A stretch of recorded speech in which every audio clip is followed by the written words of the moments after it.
हमारे साथ कमल विड्डा है जो कि वरिष्ठ पत्रकार हैं, करनाल ब्रेकिंग न्यूज से हैं। तो सर, ये जो आकर्षण पुल वाला मामला है वो किस प्रकार से आप देखते हैं? तो सबसे बड़ी बात है कि जो कुछ भी हुआ बहुत गलत हुआ। 18 साल के हमारे पत्रकारिता के एक्सपीरियंस में ऐसा नहीं हुआ कि एक पत्रकार पर आरोप लग जाते हैं, उनको इन्वेस्टिगेशन के लिए भी बुलाया जा सकता है, उनके बयान भी दर्ज किए जा सकते हैं, लेकिन इतनी गंभीर धाराओं में पर्चा जो दर्ज किया गया है वो सरासर कहीं ना कहीं गलत जरूर है। सबसे बड़ी बात यह है कि क्या आगे इसी तरह से पत्रकारों की आवाज को दबाया जाएगा कि आगे सोशल मीडिया जो पत्रकार है क्या वो इसी तरह से अपना स्वतंत्र काम करता रहेगा या दबाव में आकर काम करेगा। लेकिन हम आपको बताना चाहेंगे कि अगर हम गलत नहीं है तो हम इसी तरह से स्वतंत्र काम करते रहेंगे, पूरी ईमानदारी से ऐसे ही आवाज उठाते रहेंगे। लेकिन सबसे बड़ी बात है जो कुछ हुआ बहुत ही गलत हुआ। पुलिस प्रशासन को इस तरफ देखना चाहिए था कि जिस तरह से एक हार्डकोर क्रिमिनल होता है उस तरह से एक पत्रकार को उठाया जाना बहुत ही गलत है। हालांकि अभी कुछ ही देर पहले हम कोर्ट से आए हैं, कोर्ट ने जो है 1 दिन के लिए न्यायिक हिरासत में भेजा है और कल जो है बहस होनी है जमानत पर। तो हम उम्मीद करते हैं, न्यायालय पर पूरा विश्वास है कि कहीं ना कहीं जमानत होगी और आगे जो लड़ाई है वो कोर्ट में आगे पत्रकार और उनका जो परिवार है मिलकर वो लंबी लड़ेगा। अच्छा, एक चीज और, जैसे जो आकर्षण उपल थे अपने फेसबुक पे लिख भी रहे थे बार बार कि उनके खिलाफ कोई षड्यंत्र रचने की साजिश रची जा रही है, तो ये तो सच में ही उनको इस प्रकार से उठाया जैसे कि बहुत बड़ा समाज का जो समाज उनसे सुरक्षित नहीं है, समाज को खतरा है। तो इस बारे में देखो मैं तो नहीं कुछ कह पाऊंगा क्योंकि कल अगर वो जमानत पर बाहर आते हैं वो इस बारे में ज्यादा बेहतर बता पाएंगे कि किससे खतरा था, क्या कुछ कारण था।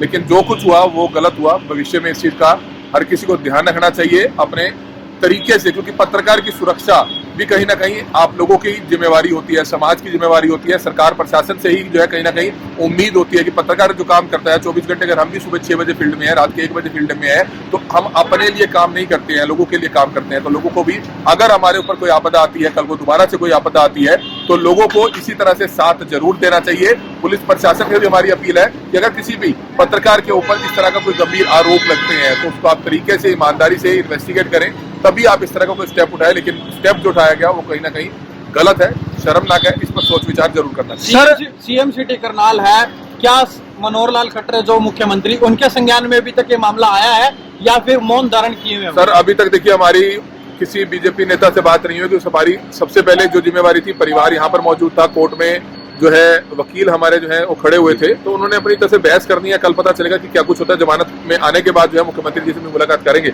आगे क्या कुछ निकलता है देखते हैं। आप सभी का सहयोग। सर, इस प्रकार की पत्रकारों की गिरफ्तारियां होने लगी तो कोई गरीबों की आवाज ही नहीं उठाएगा सर? क्या देखिए सर, आवाज तो उठाएगा, ये तो पता ही होता है। पत्रकार पर इस तरह की आपदा आती है, चुनौतियों पूर्ण भरा जो सफर है वो पत्रकार का रहता है, आगे भी रहेगा। प्रेशर में काम कभी भी पत्रकार को नहीं करना चाहिए, अपना काम करते चलो। अब जब आप गलत नहीं हो तो डरना क्या है? 1-2 झूठे मामले दर्ज हो जाते हैं, अगर हमारे ऊपर भी होते हैं हम भी खड़े हैं, आगे काम करते रहेंगे ईमानदारी से। गलत काम हमने नहीं करना। लास्ट क्वेश्चन और है कि इसमें आपको क्या लगता है, ये अधिकारियों की साजिश है या फिर इसमें जो सरकार का रोल है? अभी कुछ नहीं कहा जा सकता इसमें। देखो क्या है, क्योंकि जब तक आकर्षण उपल बाहर जमानत पर नहीं आ जाते, क्या कुछ उनके साथ आप बीती हुई, अभी तक हमारी बात नहीं हो पाई है, तो जब तक बाहर नहीं आ सकते तो कुछ नहीं कहा जा सकता। तो इंतजार कीजिए 1-2 दिन का, वही आकर ज्यादा बेहतर बता पाएंगे। लेकिन कहीं ना कहीं अगर इस प्रकार के केस पत्रकारों पर होते रहे तो क्या मानसिक दृष्टि से परेशान नहीं होंगे पत्रकार? ऐसे है, देखिए चिंता हमें अपनी नहीं होती है क्योंकि हम गलत नहीं है। अगर हमें अंदर 2-4-5 दिन जाना भी पड़ता है तो हम गलत नहीं है तो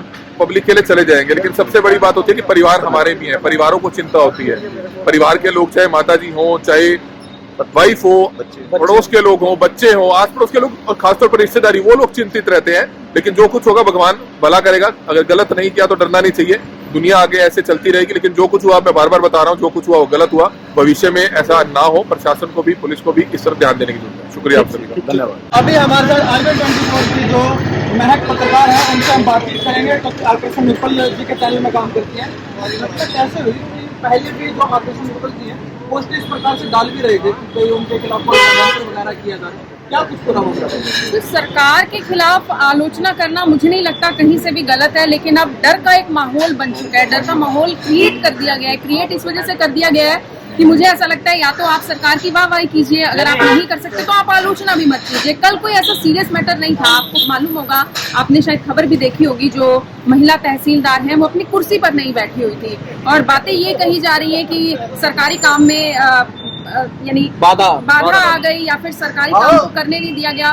जब मैम बैठी नहीं हुई थी तो सरकारी काम में बाधा कैसे? तो ये भी ये जो महिला जो तहसीलदार है इनके खिलाफ काफी बार लोगों ने शिकायत भी की है और काफी बार ये बात मीडिया में भी उठी है कि भैया महिला जो तहसीलदार है काम नहीं करती, फिर किस प्रकार की बात आती है? देखिए, कल भी ऐसा कुछ नहीं है कि हम अपनी मर्जी से जाते हैं, हम अपनी मर्जी से कहीं नहीं जाते हैं। कंप्लेनेंट कौन है? आम जनता। आम जनता ही अपनी शिकायतें लेकर पहुंचती है। तो कल ही हमें एक फोन आया था, जो इस वक्त वो भी हिरासत में है, उन्हें भी कल गिरफ्तार किया गया। मैं सुमित जी की बात कर रही हूँ।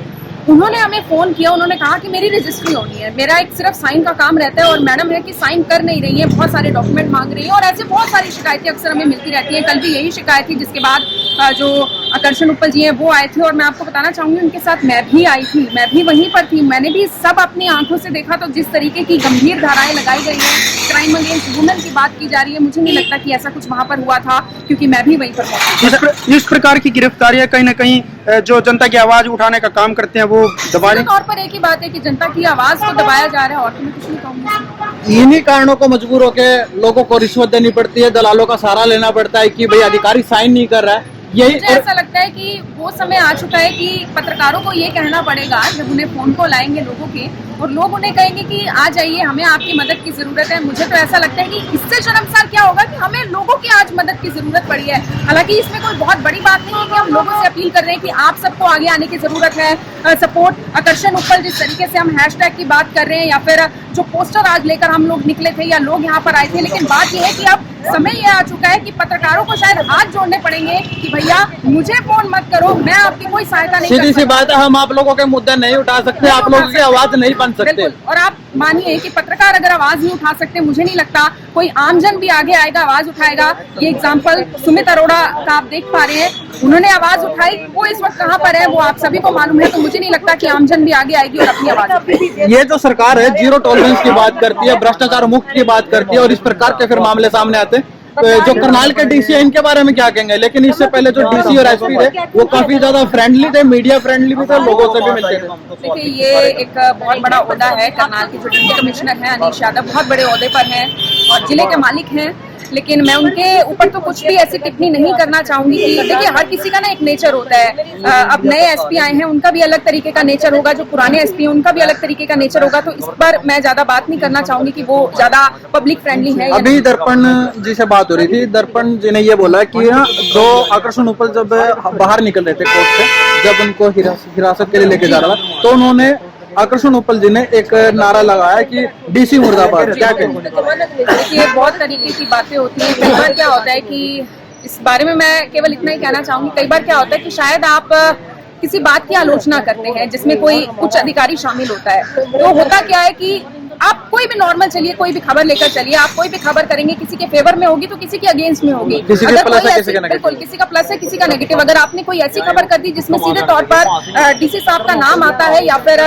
उनके किसी काम में कमी पाई जाती है, तो मुझे ऐसा लगता है कि वो खबर शायद डीसी साहब को भी अच्छी नहीं लगेगी। अच्छा, एक मैं ये पूछना चाहूंगा, ये जो अधिकारियों की मिली भगत से हो रहा है या इसमें मंत्री एमएलए वगैरह भी शामिल है? ये तो देखिए धीरे धीरे पता चलेगा। हालांकि अब बात ये है कि जो हमने लोगों से अपील की थी कि आज आप 11 बजे आए, इसमें हम ये नहीं कह रहे थे कि आप कोई हल्ला कीजिए आकर या फिर कुछ आप सामान अपने साथ लेकर आइए। हमने तो सिर्फ ये कहा था कि आप शांतिपूर्वक तरीके से आए, अपनी बात को रखें, यहाँ पर इकट्ठा हो, ताकि हम वो भीड़ दिखा सकें कि समर्थन कितने लोग हैं जो समर्थन देंगे, कितने लोग हैं जो IPN 24 के फॉलोवर हैं, कितने लोग हैं जो आकर्षण उपल जी से प्यार करते हैं।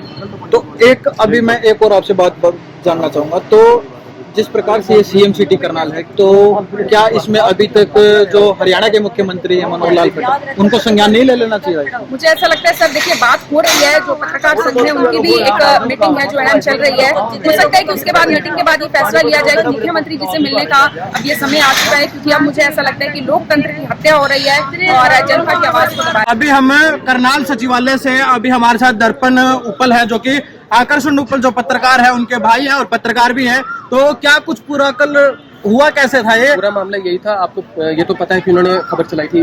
जी, वो तो पता है, तहसीलदार के खिलाफ। उसमें कुछ भी ऐसा क्या था वो तो आपने देख ही लिया। ऐसा कुछ नहीं था, वो अपनी सीट पर ही बैठी नहीं हुई थी, लेकिन ये षड्यंत्र बहुत समय से रचा जा रहा था कि उन्हें किसी तरीके से हम अंदर ठूसें, अंदर डालें। और उन्होंने एक पोस्ट भी डाली थी कुछ दिन पहले कि मुझे अतीक अहमद बनाने की तैयारी की जा रही है, और आप जो लोग जिस बात के लिए मुझे चिताया करते थे मेरे साथ, अब वो होने वाला है। और उसको लेकर उन्होंने कल, बल्कि एक व्यक्ति बहुत परेशान था और जिसको लेकर लोग लाइनों में खड़े रहते हैं, मजबूरी में रिश्वत देनी पड़ती, रिश्वत लेते नहीं है, वो मांगते हैं। ये तरीका होता है कि भी काम ना करे तो काम फिर काम नहीं करना, मजबूरी में रिश्वत दे थक देगा। हार कर जब नहीं इतने दिनों तक व्यक्ति का काम हुआ तो फिर उसने परेशान होकर जो है करशन जी के पास आए, हाथ जोड़े, जी मेरी करवाओ मदद, मेरा काम नहीं कर रहे, अप्रूव्ड एरिया मेरी रजिस्ट्री नहीं कर रहे, ट्रांसफर करनी घर में। अच्छा, ये क्या तरीका था? तो डीसी ने ये बोला कि भैया अब रजिस्ट्री नहीं होगी, अब FIR डीसी ने होगी। उस बंदे के कागज रख दिए, कहते हैं कि तुम्हारे खिलाफ तो धारा दर्ज करवाएंगे, तुम्हारे खिलाफ हम रिपोर्ट करेंगे। जबकि डीसी का काम ये था कि उसका काम करवाते सारा। अभी जाते हुए कृष्ण उपल जी ने, मैं आपको उसमें थोड़ा सा जल्दी में हूँ, अंदर जाके उन्होंने जाता अच्छा, अभी कृष्ण उपल जी ने बात बोल दी, डीसी मुर्दाबाद। आज यहाँ पर हियरिंग थी और क्या कुछ रहा, बस वो बताइए। जुडिशियल कस्टडी में एक दिन के लिए भेजा है, कल बहस है। जुडिशियल कस्टडी के लिए भेजा है एक दिन के लिए, कल बहस है। यहाँ चलते चलते जो आकर्षण उपल है वो डीसी मुर्दाबाद का नारा लगाया। डीसी मुर्दाबाद बोलकर गए हैं वो, सबके माइक पर, वो क्योंकि पास नहीं थे, उन्होंने बोल दिया डीसी मुर्दाबाद। और ये साफ तौर पर पूरा षड्यंत्र कहाँ से रचा हुआ, बीच में नाम आ गया। अब आप लोग देख सकते हैं किस प्रकार से एक जो ईमानदार पत्रकार है और गरीबों की आवाज उठाता है, आम आदमी की आवाज उठाता है, और उसके साथ एक किस प्रकार से एक घिनौना षड्यंत्र रचा जाता है। जी हाँ, घिनौना षड्यंत्र रचा जाता है। और कल जैसे ही ये सूचना लोगों तक पहुंची, सोशल मीडिया पर फैली न्यूज के माध्यम से, तब इस पर करनाल के लोग भी जुड़े और करनाल के आसपास के लोग जो आकर्षण उपल को जानते थे या जो नहीं भी जानते थे, जो बस ये जानते थे कि ये पत्रकार है और ईमानदारी से अपना काम करता है, तो लोगों का यहाँ पे तांता जुड़ गया। और आज उनको इस प्रकार से यहाँ पर पेश किया गया कि उन्होंने काफी बड़ा अपराध किया हो, समाज को उससे खतरा हो। और अब जो ताजा अपडेट है, आज हियरिंग थी और हियरिंग में 1 दिन की हिरासत दे दी गई है। और मामले में आप लोगों को बताऊं तो सबसे बड़ा मामला इसमें यह लगाया गया है कि जो महिला जो तहसीलदार है उसकी इज्जत का मामला है कि भाई उसकी इज्जत कहीं ना कहीं खराब करने का प्रयास किया जा रहा है। इस प्रकार के मामले लगाए हैं।